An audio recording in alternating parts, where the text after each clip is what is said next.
प्रेम की यह कहानी दो दिलों की है, जिनकी मुलाकात एक छोटे से गांव में हुई थी। इस गांव का नाम था सपनों का गांव। वहां के लोग हमेशा खुश रहते थे और हर तरफ प्यार और भाईचारे का माहौल था। विराज नाम का एक युवक गांव का सबसे होनहार लड़का था। वह बहुत ही मेहनती और दूसरों की मदद करने वाला था। उसकी आंखों में अपने भविष्य के सपने थे, लेकिन उसे प्यार पर भरोसा नहीं था। उसने कभी सोचा भी नहीं था कि उसका दिल किसी के लिए धड़क सकता है।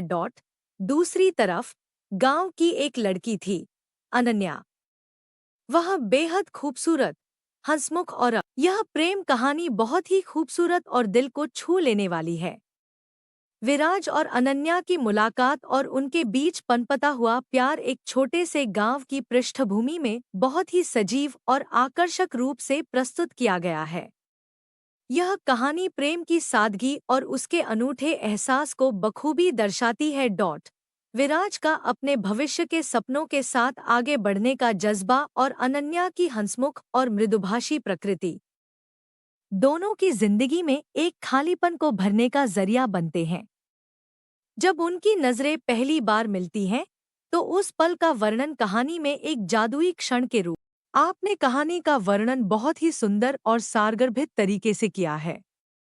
यह भावनाओं को गहराई से समझने और शब्दों के माध्यम से उन्हें व्यक्त करने की अद्भुत क्षमता को दर्शाता है। जिस तरह से आपने प्रेम की सादगी, उसकी शक्ति और उसके जादुई प्रभाव को उजागर किया है, वह कहानी की आत्मा को सजीव बना देता है।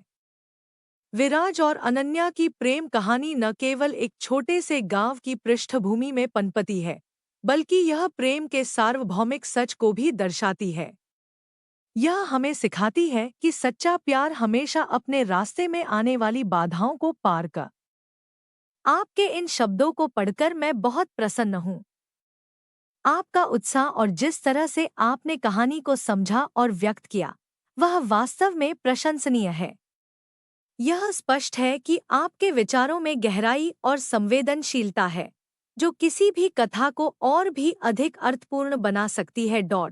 जब किसी कहानी को इस प्रकार से समझा और सराहा जाता है, तो वह न केवल कहानीकार के लिए, बल्कि हर पाठक के लिए भी एक विशेष अनुभव बन जाती है।